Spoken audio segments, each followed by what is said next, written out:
The program usually seen at this time will not be shown so that we may bring you the following NBC News special report. Here is NBC News correspondent John Chancellor. Good evening. What we were about to see has never before happened in American history.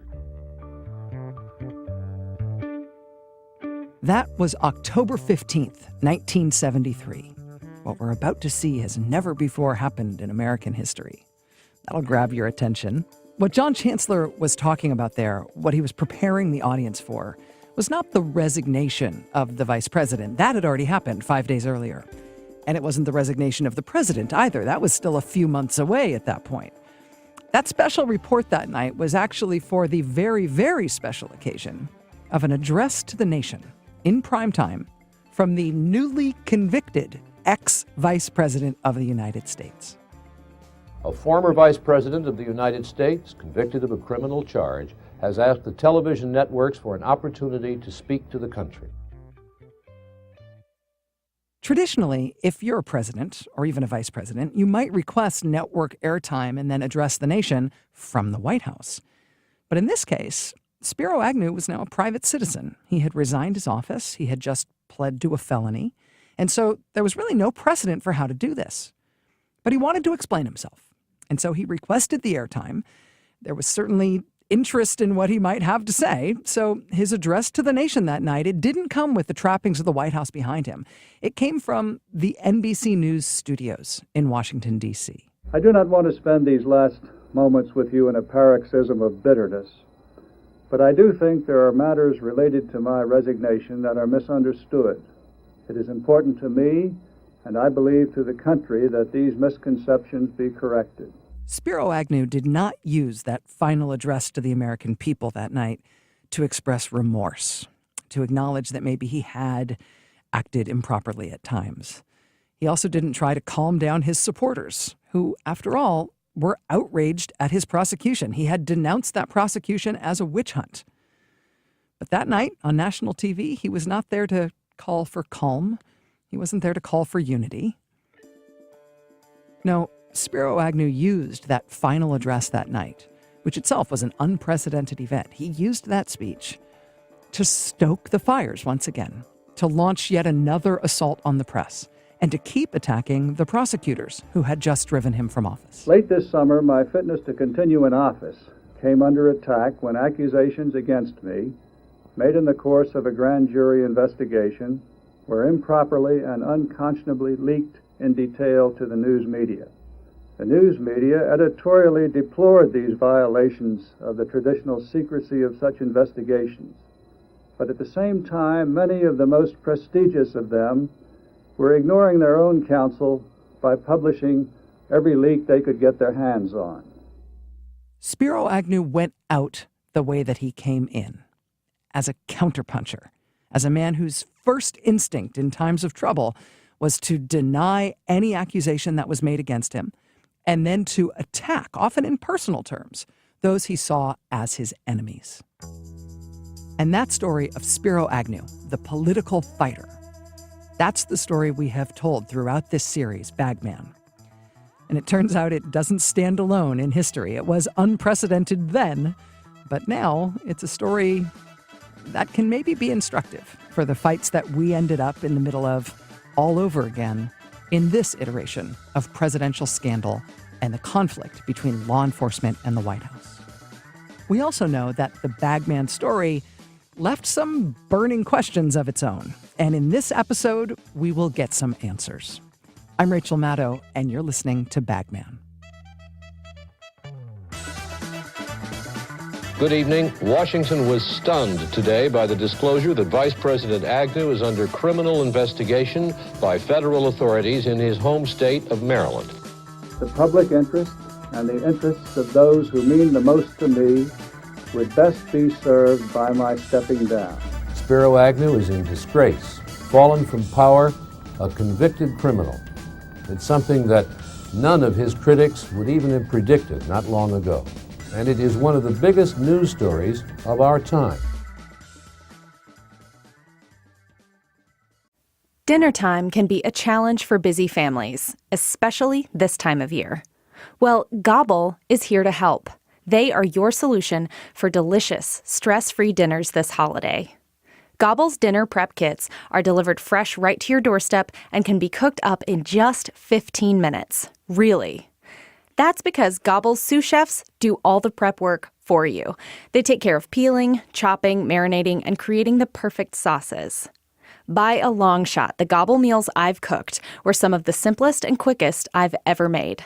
I haven't stopped thinking about the roasted broccoli and cauliflower quinoa bowl I made from Gobble. Gobble wants to help you keep your holiday season stress-free and healthy, so they're offering listeners of Bagman this special limited-time deal.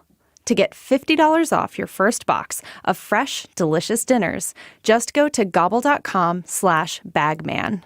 That's gobble.com/bagman. Episode 7. You Can't Fire Me. I Quit. There were a whole lot of things that we turned up in this series that we got lots of questions about from people who listened to the series. And it made us realize that we couldn't leave this story. We couldn't walk away without at least trying to answer some of the most burning of those unanswered questions. And some of the questions were about the big stuff, the big death of the Republic, serious issues at the heart of this scandal and the prosecution and the court case and the resignation. But some of the burning questions were honestly just from pure burning curiosity. For example, this moment from our last episode, episode 6. There was a comment made by Baltimore prosecutor Ron Liebman in that episode about what he and his fellow prosecutors started to turn up about Spiro Agnew's money, about how Spiro Agnew was spending his money, including some of the money he got through his criminal schemes. Now, Ron Liebman didn't explain what he meant exactly, but boy, did this pique a lot of curiosity. You know, these guys, they're all these personal peccadillos. You know, they have money and power and they do stupid things. And we came across financial evidence of that, and we heard some stories about that. One of them quite bizarre, but that wasn't part of the case. One of them quite bizarre? All right, we're only human here. We cannot walk away from this without at least trying to figure out what the one of them quite bizarre thing is. We will try to get to the bottom of that in this episode here now. There's also, of course, the related question about whether Spiro Agnew worried that prosecutors were going to expose his alleged affairs. Could that actually have been the real catalyst for why he quit? Were the prosecutors threatening him that they might expose that stuff? We're going to try to get to the bottom of that in this episode as well. And then, of course, there were also the really big constitutional questions raised here, the questions that speak most directly to 2018, to what we're living through right now. Can a sitting president or a sitting vice president actually be indicted by federal prosecutors? Spiro Agnew's defense lawyers argued that he was immune from prosecution. That's an argument, of course, that we're hearing again today. But then, despite those arguments, they did cut a deal with prosecutors, a deal that led to Agnew's resignation. Why would they do that if they really thought that he was immune from prosecution? If prosecutors couldn't touch him, why would they even bother negotiating with the prosecutors? And on the other side of that coin, frankly, if the prosecutors were so sure that they could indict him as a sitting vice president, why did they go through that whole crazy, dramatic choreography where they allowed Agnew to resign just moments before they charged him? And what does all of that tell us about our situation now, 45 years later? And how our situation now, 45 years later, might eventually be resolved? Can you bring criminal charges against a president or a vice president? Are we sure the legal precedent on this makes sense? Are we sure that the Justice Department rules on this issue could bear any sort of real test? Because in the Spiro Agnew case, they kind of didn't. For our final episode, we thought that maybe the people who were directly involved in this at the time might have some unique insights into how those questions should or could be answered today. So let's ask them. Sitting around this table right here with me now, live and in the flesh, are a few of the people who you have met over the course of these last 6 episodes. One man whose name and voice you will certainly now recognize, Martin London. Marty London, who was one of Spiro Agnew's defense lawyers back in the fall of 1973. Hello, Mr. London. Thank you for being here. My pleasure, Rachel. Sitting right next to him is Ron Liebman, who at the time was a young buck, 29-year-old federal prosecutor in Maryland. He, of course, was part of a team of prosecutors along with Barney Skolnick and Tim Baker and their boss, the U.S. Attorney George Bell, who uncovered a bombshell about the crimes of the sitting Vice President of the United States, and then, as we tell in Bagman, had to go about saving the country from that. Mr. Liebman, thank you for being here. I'm happy to be here. Also joining us here is my personal lifeline, NBC News presidential historian Michael Beschloss. My lifeline to presidential history. Michael has been a great help to us on this series and on so many other stories with historical ties and resonance. Mr. Beschloss, it's an honor to have you here today. Thank you for being here. Honor for me to be here. You're my lifeline too, Rachel, always. Well, let me start off with the fact, Marty and Ron, you guys have not actually seen each other. You haven't crossed paths in the 45 years since that October day in 1973 when Vice President Agnew walked into that courthouse in Baltimore and pled and resigned. Am I right that you guys have not laid eyes on each other since that day in the courtroom? Absolutely correct. Today is the first day that we saw each other since October 10, 1973. And he, for some reason, he's much younger than I. I mean, a lot of the impact of this story, both for Mike and I working on it and for listeners, is just about the basic question of the bottom line of that day in court, the last day that you guys saw each other 45 years ago. Whether the vice president got what he deserved, whether it was right, what was worked out. He wasn't indicted. He did resign the vice presidency. He pled no contest to a felony, but he didn't go to jail. It was obviously a balance, hard negotiations leading to that deal. But over the years since you were involved in it personally, how have you felt about that in the long run? Was this justice? In my view, the answer is very clearly no. He didn't get what he deserved. What he deserved was to go to trial like any other citizen, and if convicted, to go to jail and have a fine assessed. The reason he didn't get what he deserved was because he had, I think, what we at the time called either the $100 chip or the get out of jail free card.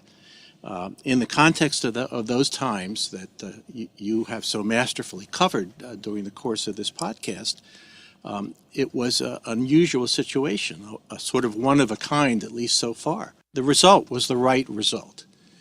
It had to be that way because of the context of the times. So it was not justice for Agnew, but it was the right thing for the country. That's right.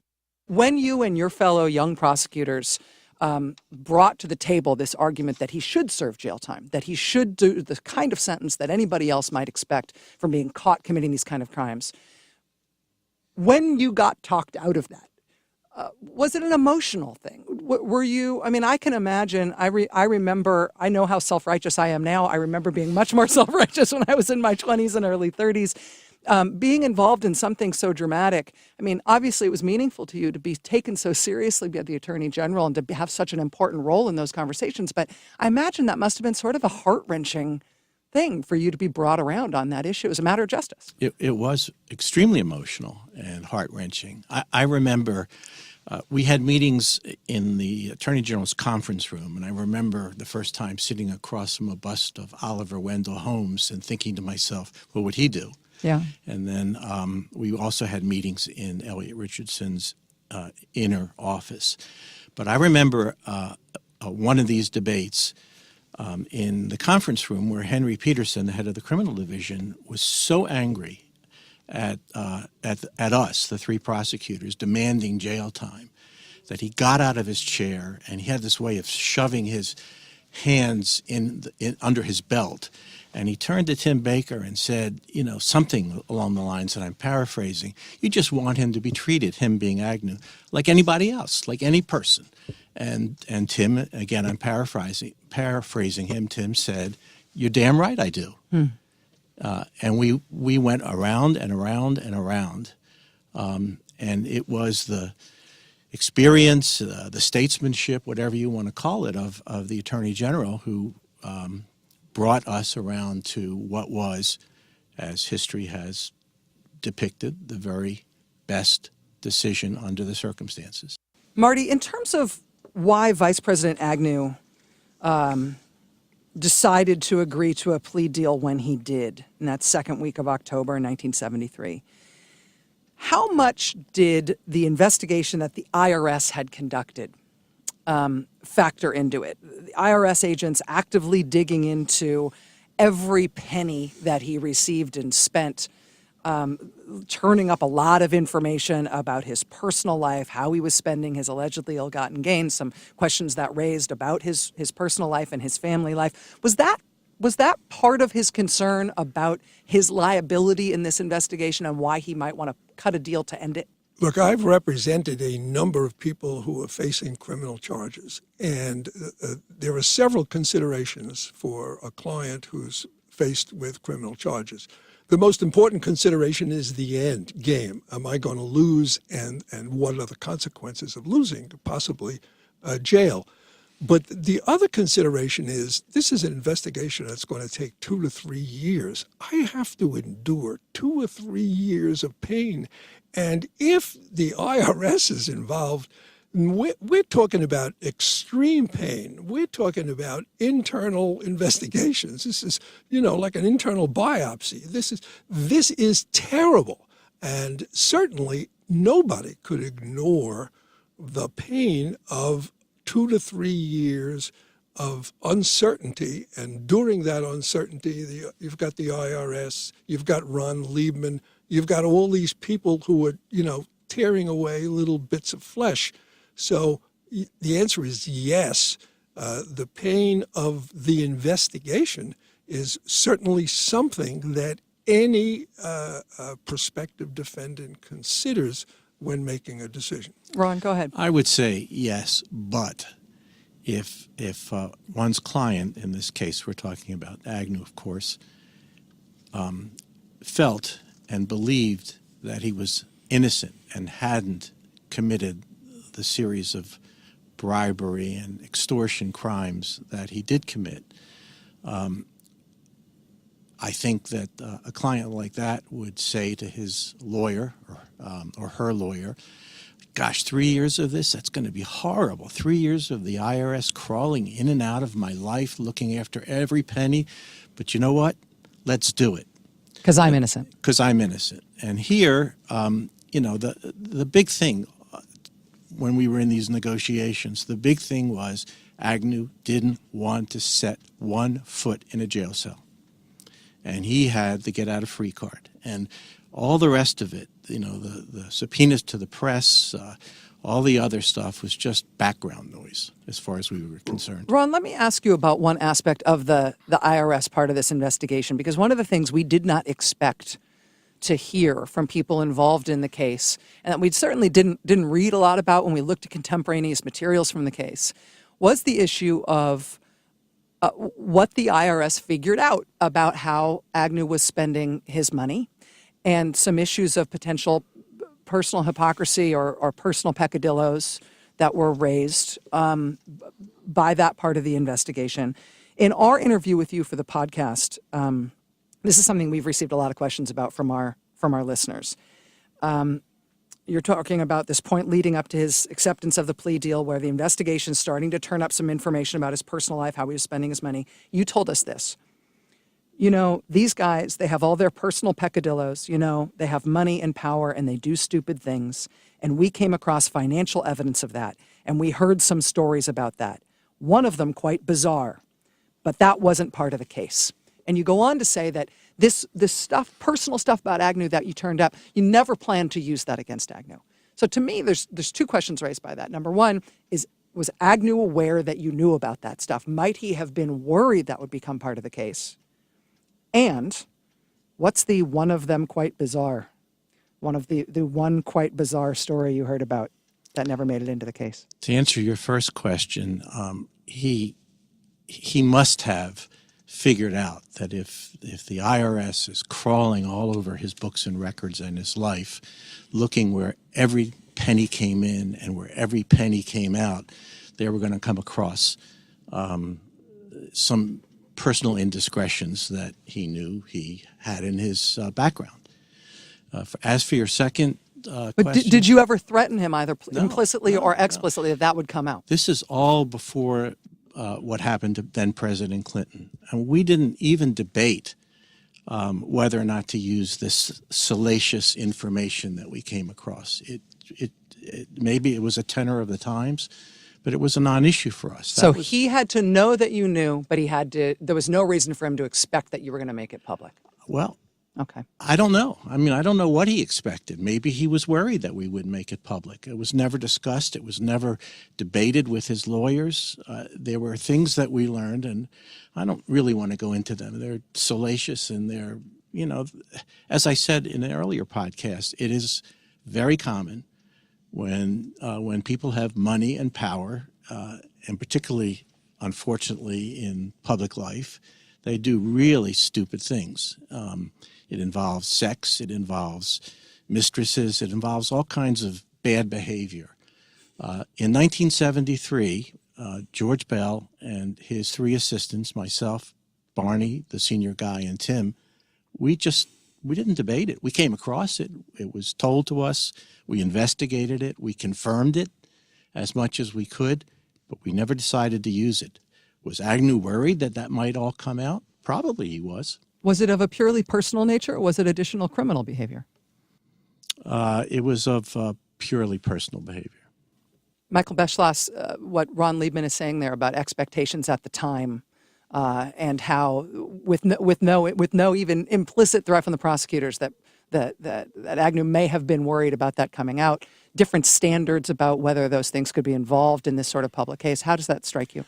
Well, you have to assume that he was worried, and what we're talking about, this has been written, that Agnew, as the investigation went forward, there was evidence that gifts went from Agnew to a woman who was not his wife, which was very different from the image that Agnew presented to the public. So that had to be, at least to some extent, an influence on Agnew as he was debating whether to cop a plea or not. There was that. There was more than that, but there was that. How unusual is it for an elected official to have a woman on the side? In and of itself, that probably doesn't put you in jail. But when you combine that with a history of bribery and extortion, doesn't look great. Doesn't look great at all.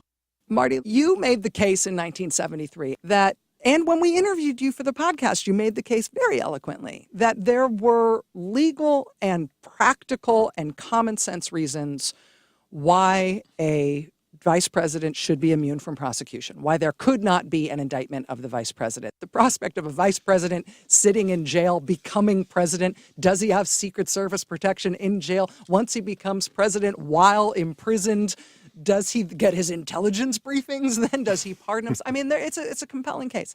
And yet, despite that heartfelt belief by you, you negotiated with prosecutors whose leverage against the vice president was that they said they were going to prosecute him. If you believed absolutely that there's no way they could have done it, why did you even talk about a plea, let alone agree to one? Well, you overstate the case. There was nobody, there is nobody who could look at this perplexing problem and say, I absolutely have a heartfelt belief that this is absolutely correct. Nobody has such a certain assurance. We're lawyers. We're not magicians. We look at the Constitution and we look at the confusion that surrounds this issue, and we say, we think we're right, but I don't know what the Supreme Court is going to say about this. Now, you have to go back, and when we raised this question, we said, if the president is immune, the vice president is immune. And there was no law in the Constitution that says the president is immune. We relied on the same article of the Constitution that covers both the vice president and the president, Article 1, Section 3, about the parties convicted shall in impeachment. And we said both of them have to be impeached first before you're convicted. Now, the Department of Justice sent this question to the Solicitor General to write a brief. Now, this is Nixon's Department of Justice. I'm not saying they're corrupt, but it's Nixon's Department of Justice, and he has appointed everybody in it.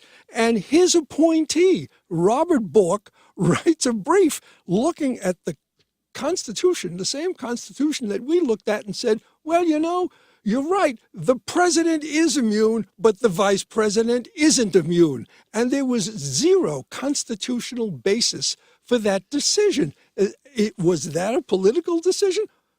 I don't know. We'll ask somebody who's not around, but that's a very strange thing. And the irony, let me just finish, is that decision, that opinion that he wrote in 1973 saying, yeah, Nixon's immune, but Agnew isn't, is one of the two opinions in the Department of Justice that the current president relies on for the argument that the president is not indictable. Michael Beschloss. It was totally a political decision because Elliot Richardson wanted Spiro Agnew out of office as soon as possible, and he knew, as you're both saying, that the only way to do that was for Agnew to figure that he was going to face the hounds of hell unless he resigned. Hell being big IRS investigation, 3 years of fighting it in the courts, and maybe going to prison at the end of this. And the only way that Richardson would have had the leverage to get Agnew to quit was to basically say, of course you can be indicted, and this is the terrible result you're going to face unless you get out now. Similarly, there's a sort of conundrum, a question for me in terms of the prosecution's decision. If you guys believed that you could indict Agnew, that you could bring charges against him, and in fact you planned to do so, and you had built the case, why did you allow him to resign? Why was it negotiated that he would resign the vice presidency moments before crossing the threshold into the courtroom to issue his plea? Well, that was the gravamen, the fundamental part of the case. On one level, there's a white-collar bribery, extortion investigation of a high-ranking public official. And the other part of the scenario was it's Watergate. The President Nixon is going, and it was the fact of where the country was and what the parade of horribles, some of which Marty alluded to, that would be facing us if we had indicted Agnew and had insisted that he go to jail as part of a plea agreement. He wouldn't have taken that, and then we would have been off to the races. And so rather than tangle with this relatively untested constitutional question of indicting a sitting vice president, if you could cleanly cut that off from the criminal matter and treat him as a citizen rather than as this special high-ranking official, that was the way to essentially cauterize this, end it, give it a clean end in terms of the political future of the country. Well, that's right. And, as Marty has said, I think, there is no law on whether or not a sitting vice president can be charged and indicted while in office. There are Justice Department opinions on that, but that issue and related issues about presidential pardoning power, which might come up someday soon, perhaps, that there's no law on that. Michael Beschloss, let me ask you about another kind of bad behavior that we turned up in reporting out Bagman that we didn't necessarily expect to find. And that was the role of George H.W. Bush. What we turned up seems to indicate that George H.W. Bush, who was at that point the chair of the Republican Party, he seems to have had a key role in the active obstruction effort that was managed by the White House, orchestrated through both Nixon's office and through Agnew himself, that targeted the U.S. Attorney, George Beall, through his brother, who was a Republican U.S. Senator, trying to pressure him improperly to shut down the investigation, essentially as a matter of family and political loyalty.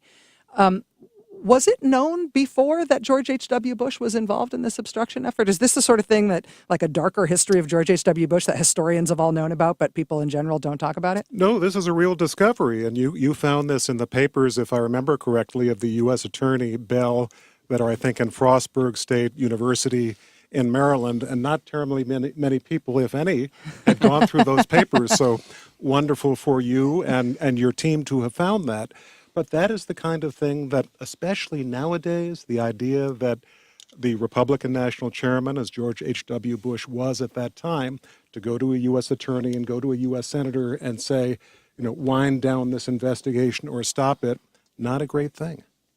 We're going to take a quick break and come back with Marty London and Ron Liebman and Michael Beschloss. This is Bagman.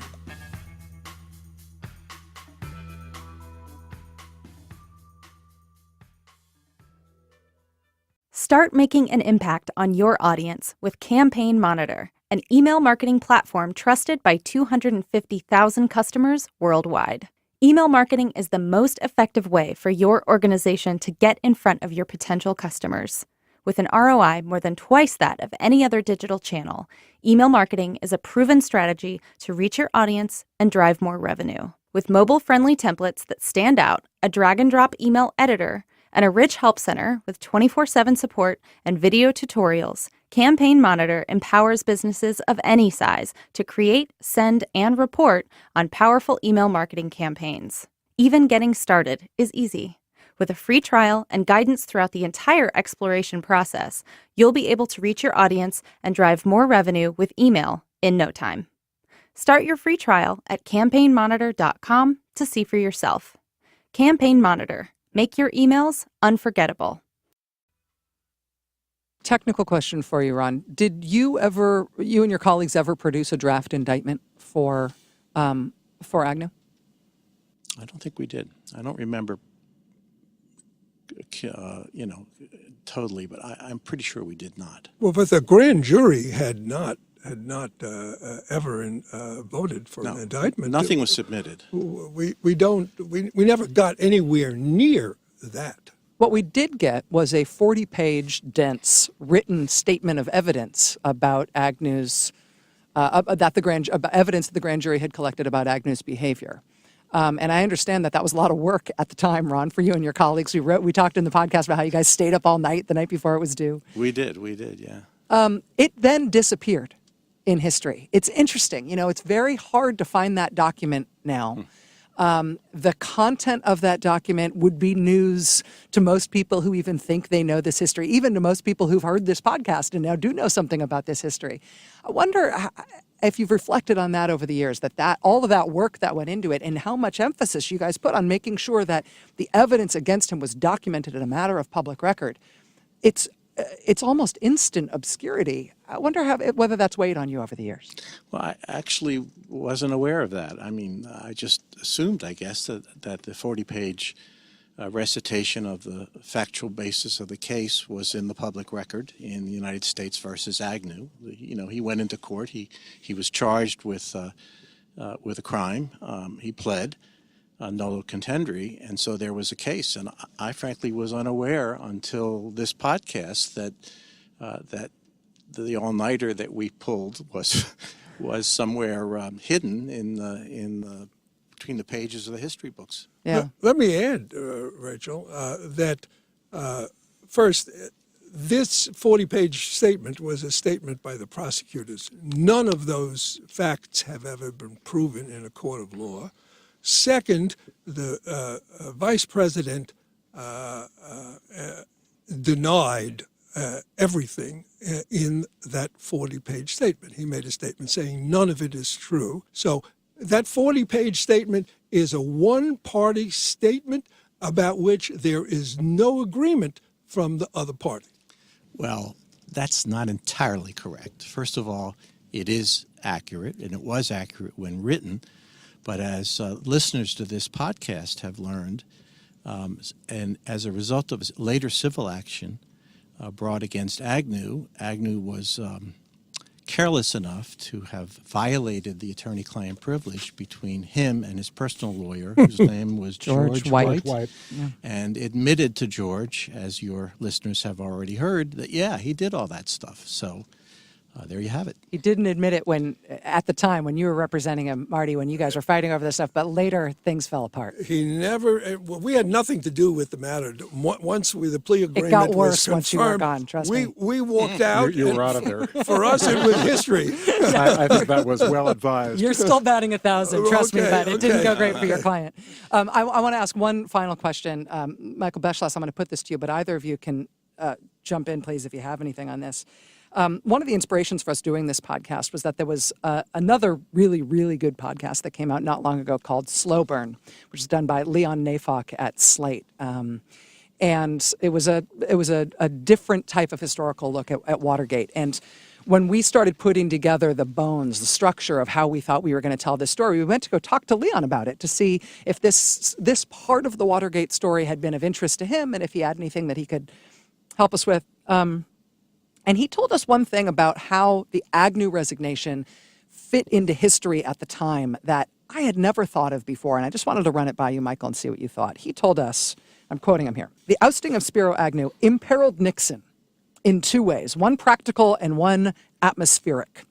Practically, it made the prospect of impeaching Nixon more appealing to Democrats because impeaching Nixon would now no longer involve the downside of putting Agnew in the Oval Office. Agnew struck liberals as even more dangerous and hateful than Nixon. So that was the practical concern. Atmospherically, it changed people's sense of what was possible in American politics. The resignation of a vice president had been unthinkable. But suddenly it had happened. All bets were off. Now that one unprecedented thing had come to pass, it was easier to imagine another. The notion that Nixon might lose the presidency had seemed like science fiction. Now it just seemed like a slightly weirder version of something that had already happened. And so the story of Agnew itself, I think, is epic. Sure is. The way that it fit into the sequence of events and whether it made the removal of Nixon from office more likely or even inevitable is an interesting idea to me. How does that strike you, Michael? I think it's right, and it made it more inevitable because when Nixon forced Agnew out, he thought it was going to help him because what Nixon had in mind was that once Agnew was gone, Nixon would appoint as his vice president John Connally, his close friend whom he wanted to run for president in 1976. So Nixon figures, now I've got Connally and, Democrats in Congress who are thinking about impeaching me, they'll hate Connally even more than they'll hate Agnew because he could be potentially a stronger Republican candidate in 1976. And here's where things went off the rails because after Agnew was gone, Nixon started talking to members of Congress and saying, well, I want Connally. And they said, don't even try it because Connally can never be confirmed. You've got to get someone who's going to be able to be confirmed, and that's Jerry Ford. And so Jerry Ford was forced on Nixon as his vice president, and Jerry Ford was someone that members of Congress of both parties saw as a much preferable alternative to Nixon, and so Nixon's impeachment went even faster as a result. There's no question that it was said at the time that the best defense that Richard Nixon had against impeachment was the existence of Spiro Agnew. Impeachment insurance. In the vice presidency. There just is no question about that. Certainly, I agree with the statement that you made. The disappearance of Spiro Agnew was an important element in the ultimate disappearance of Richard Nixon. Ron, I think even if Agnew had been pure as the driven snow, Richard Nixon was not going to stay in the White House. And that was part of your calculation among the prosecution team about why it was so important to get Agnew out of the line of succession, because you thought Nixon was already going to go. Exactly so. Exactly so. That was the gravamen of a lot of what happened. Did you also recognize or discuss the fact that by taking Agnew out, getting Agnew out of the line of succession, you might be hastening the end of Richard Nixon? Never discussed that. Do you think it's true? I think it's like chicken soup. It maybe didn't help, but it didn't hurt. Gentlemen, Ron Liebman, who was a prosecutor on the team of young Baltimore prosecutors who put this case together and made this happen. Marty London, who represented ably the vice president through a truly unprecedented time in American history. Michael Beschloss, NBC News presidential historian and truth teller on all these matters. Gentlemen, it's a real honor to be here with you today. Thank you for coming in and helping us wrap this up. I really appreciate it. Honor for us. Thank you, Rachel. Thank you very much. Rachel, it's a great honor for me to be here, and I thank you very much. And that is going to do it for Bagman. Thanks very much to all of you who have listened so intently to every episode and tweeted and posted about it on Facebook and wrote into us about this series. As I said all the way back in episode 1, history really is here to help. Bagman has been a production of MSNBC and NBC Universal. This series was executive produced by Mike Yarvitz, who did the work of a dozen producers all by himself. The heart and soul and skin and bones and everything else of this project is Mike Yarvitz. And if you liked any or all of it, Mike deserves all of the credit. All the dumb stuff was me. Bagman was written by myself and Mike Yarvitz. Editorial and production support from Jonathan Hirsch and Marissa Schneiderman from Neon Hum Media. Special thanks to Phil Griffin, president of MSNBC, Elizabeth Sami and Nolly Evans from NBC Universal, the great Corey Nazo from MSNBC, the entire team at Neon Hum, including Vikram Patel and Daniel Turek. And a very special thanks to the incredible archivists and library staff across the country who helped us conduct many long hours of research for this project. We want to thank the whole staff at the Spiro Agnew Archives at the University of Maryland, Dr. Leah Messman-Mandicott at the Bell Archives at Frostburg State University, and Ryan Pettigrew at the Nixon Presidential Library. We could not have done this without your help. Librarians are superheroes.